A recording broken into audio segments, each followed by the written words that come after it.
Hey beautiful people, it is Cricket Hali back again with another video. In today's video, I'm going to be telling you guys how much I paid for everything before embarking on board a cruise ship. And yeah, let's just get right into the video. 1, 2, 3, let's go!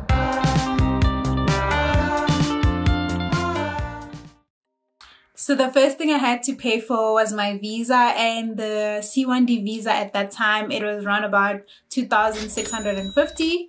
So I paid that amount, and then since I used the visa agent, I also had to pay for the service fee, which was 1,100 rand, and then that in like total, that was 3,750 rand.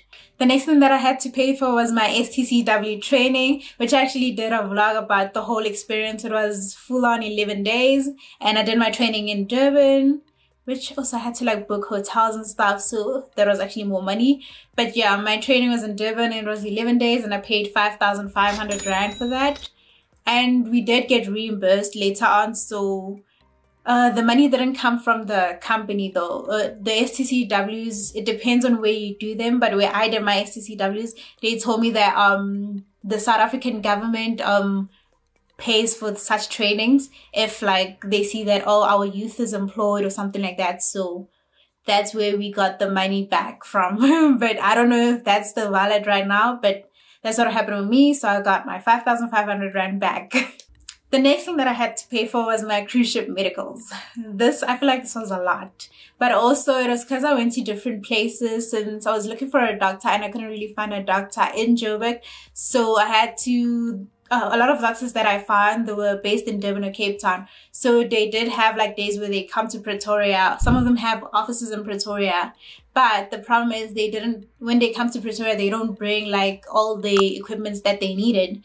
So when you do your medicals in Joburg, you need to go to other places to do like your x-rays, and you get all your vaccines and things like that. So with them, all I did was the actual medicals. But when it comes to my vaccines, x-rays and other things, I had to go to other places. And the problem with that is that you go there, and each and every place where you go to, you have to do a consultation and things like that, so that they can check first if it's okay, if they can run all these tests and stuff, and then you can do what you need to do. So with that, it resulted in more money. So I paid 5,697 rands, and that was for all the x-rays, the vaccines, where you had to get your yellow card, and it was just all those needles. I was scared of needles, so I was just like, oh no. That was just a horrific moment for me, but yeah. And what else did I have to get? I also went to a radiologist. You had to do some speech thing. It was actually quite a lot of things. So I had to do all of that before going to my actual medicals. Because then when I get to my actual medicals, that's where they do now the pregnancy test, alcohol, drug test, blood test, and all those things. And then that one is just a one-day process. And yeah, I spent actually like the whole morning there, which was in Joburg.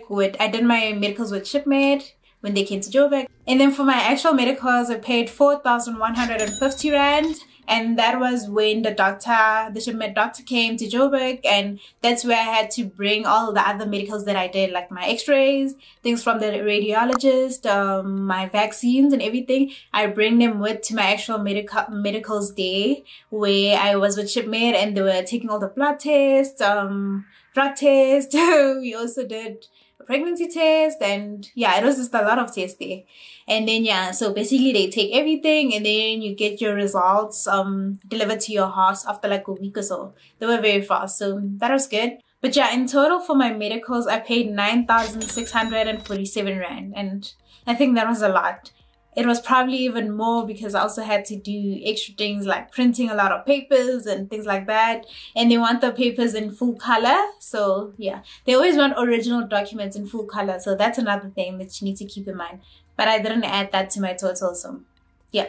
The next thing that I had to pay for was my COVID test, which was 500 rand. I did mine with Intercare. And yeah, I did that before like I left. Like, I don't know if it was the day before or in the morning when I left. But yeah, 500 rand for the COVID test. So now when I calculate everything that I did, now I didn't add the rest of the stuff yet, I am sitting at 19,597 rands. And that is STCW's COVID test, visa, what else am I missing? Medicals, that's it. We're already at 19K. I feel like that's a lot, and I'm still going on, because now I'm going to get into the hotel and flights. So when I did my STCWs in Durban, I had to book a hotel, and for that I paid 6,987 rands.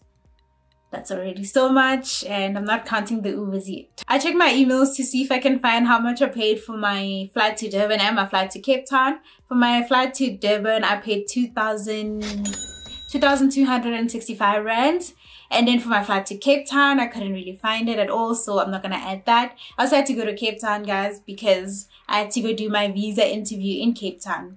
And the reason for that was the ones in Joburg and Pretoria, there was a long waiting time and I needed my visa urgently because I needed to go. So the nearest date that I had for the interview was in Cape Town. So I was like, oh, it's fine, we'll go to Cape Town. But yeah, I don't have the price for that, so I'm not gonna add the flight to Cape Town to my grand total. But yeah, I already spent so much because then I also had to spend on Ubers. And then when I was in Durban, I was there for 11 days. I was ordering takeouts all the time and eating by the hotel, so that was more money as well. I wasn't really having breakfast, so it was just lunch and dinner, but still it was a lot. And then obviously Ubers to school and also Uber to the airport and back and things like that. So, and I was going on, but we're not gonna count that. But yeah, it was just a lot of money, and oh no. So I added everything up and my overall total was 28,849 rands. And I didn't include my flights to Cape Town because I'm not sure how much the amount was for that. And I also didn't include food in Durban when I stayed for 11 days. And then I also didn't include the Ubers. And then I did not include printing, because I was also printing a lot of papers, as I said, because you need to print your contract and things like that, everything in color. And then you need to scan it and email it back to your agent. So I didn't add that as well because that's like small things. Like printing is like, I don't know how much. But yeah, that is how much I spend on everything, guys. And I don't think you guys have to spend that much on everything. Like things like printing. If you know somebody that has a printer, they can print for you. If your parents can print maybe at their office, at work, they could do that. What else you could do? Medicals also, please ask around until you find a place where they do everything instead of going to different places to do your medicals. Because then if you just find one doctor where you can do everything, that's actually cheaper and it saves you a lot of money. I am going to leave in the description box below a place where you can do your medicals, where they do everything and you don't have to like go around. But also it depends where you are. If you are in Joburg or in Durban, it's going to be easier for you because now there is a lot of doctors and stuff.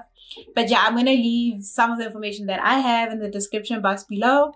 Oh yeah, and another thing is that depending on the company that you work for, they're going to reimburse you for some of the stuff. I know some companies give you back your money for the visa. Some companies, they said medicals, they even give you back the money for that. Your COVID test also, because I also did get reimbursed for some of the things that I did. What else is there? Yeah, I think that's about it. You're going to get reimbursed depending on the company you work for. So I think that's the good part about it. But also what I did, because obviously I was a recent graduate. I didn't have that kind of money. You know, I was just a broke student or whatever. So I didn't have that kind of money. So what I did was I borrowed money from my mom. Well, she offered, but my mom offered to pay for me for everything, which was amazing and made things easier for me. So she was the one paying for my flights and accommodation and giving me money for food. So I was really grateful for that. And then what I did is that when I got on board, so the first month with my first paycheck, I just sent all the money back to my mom, and the rest of the money that I got reimbursed with, I just sent it to my mom to pay her back. So you can also do that. So you can borrow money from somebody, it doesn't have to be your parents, and then you pay them back with your first paycheck because you're going to make the money back when you get on board. And you'll be getting paid in dollars, so it will be easier for you to pay whoever you're owing in rands. And I know it's not nice asking for money and things like that. I don't like it too. So it's easier if it's like your mom and then you can just give her back whenever, you know, and like when it's just somebody else and they're like, when are you paying me back, you know? So yeah, if you can do that, if you can ask your parents, do that. If you can't, I just suggest you can just get a side job and then just save and save and save. So maybe your monthly paycheck, just keep saving until you actually have enough money to do your visa, medicals, and everything that's needed. Because I also know with certain departments, you need to do a little extra things. Like I know if you are a youth staff, you need to do get a police clearance. So I didn't need to get that for my position, but other positions need to get that as well. And that's also more money. I don't know how much it is, but yeah, so just do your research and just check how much you're gonna need for everything, and then just save where you can. And yeah, thank you guys for watching, and I'll see you guys on my next video. Bye.